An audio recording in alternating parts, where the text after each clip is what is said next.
சீரியல்களின் full எபிசோடுகளை Sun டிவியில் ஒளிபரப்பான உடனே எக்ஸ்க்ளூசிவாக சன் நெக்ஸ்டில் மட்டும் ஃப்ரீயா பாருங்கள்.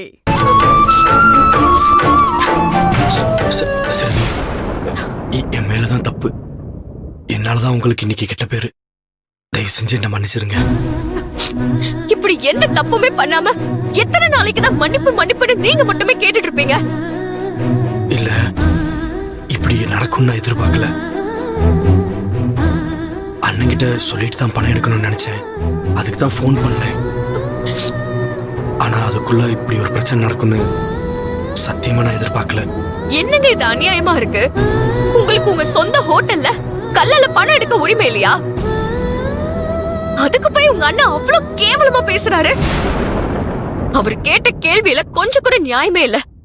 உங்க அக்காவுக்கு தெரிஞ்சும் அதுக்கு சப்போர்ட் பண்ணி பேசுறாங்க. உங்களுக்கு எதுவுமே தெரியாதுன்னு அவ்வளவு தரக்குறைவா பேசுறாங்க. நீங்க ஒரு வார்த்தையாவது உங்க அண்ணனை எதிர்த்து கேட்டுக்கலாம்ல. சரி, அது உங்க அண்ணன். அவர் மேல நீங்க நிறைய மரியாதை வச்சிருக்கீங்க. அதனால எதிர்த்து பேச கூட நீங்க வேண்டாம். ஆனா உங்க பக்கத்து நியாயத்தையாவது நீங்க சொல்லிருக்கலாம்ல. இல்லங்க, எனக்கு ஒரு சந்தேகம். இது வரைக்கும் கல்லால இருந்து ஒரு தடவை கூட உங்க அண்ணன் பணத்தை எடுத்துட்டு போய் கீர்த்திக்கு புடவை வாங்கி கொடுத்தது இல்லையா?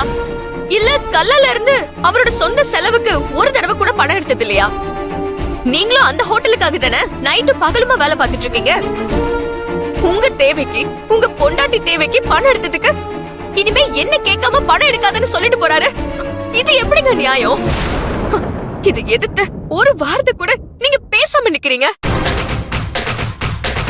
உங்க பொண்டாட்டினா இனிமே ஏன் தேவைய நான் உங்ககிட்ட கேட்கணுமா இல்ல உங்க அண்ணன் கிட்ட கேட்கணுமா?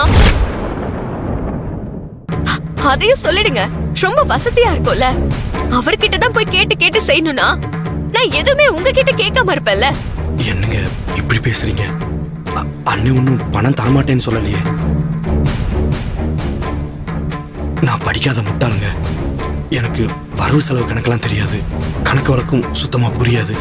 அப்படி இருக்கிறப்போ கஷ்டப்பட்டு எல்லாத்தையும் சரிவர நடத்திட்டு வர்றது அவர் தானே. அப்படி இருக்கிறப்போ கல்லால இருந்து காசு எடுத்தது என்னோட தப்பு தான். அதனாலதான் கோவப்பட்டு திட்டாரு. எப்படி வேலு, எப்படி உங்களால மட்டும் இப்படி எல்லாம் பேச முடியுது? உங்களுக்கு அவர் மேல உண்மையாவே கோவம் வரலையா? இல்ல உங்க அண்ணன் மேல உள்ள பாசத்துல அவர் சொல்றது எல்லாம் வேதம்னு கோவப்படக்கூடாதுன்னு நீங்க நடிக்கிறீங்களா? தப்பு பண்ணா அண்ணன் கண்டிக்கும். அண்ணன் கண்டிக்கிறத தப்பா எடுத்துக்கிட்டு அவர் மேலேயே கோச்சுக்கிட்டா இத்தனை நாள் வாழ்ந்த வாழ்க்கைக்கு அர்த்தமே இருக்காதுங்க. உங்களெல்லாம் திருத்தவே முடியாது. இங்க பாருங்க, நான் ஏற்கனவே உங்ககிட்ட சொன்னதான். எங்க வீட்டுல எங்க அண்ணன் சொல்றதான் வேத வாக்கு. அவர் என்னைக்கு எனக்கு நல்லதான் பண்ணியிருக்காரு. இன்னைக்கு அவர் சொன்னதுலயும் தப்பு இல்லை. அதனால நான் சொல்றத தயவு செஞ்சு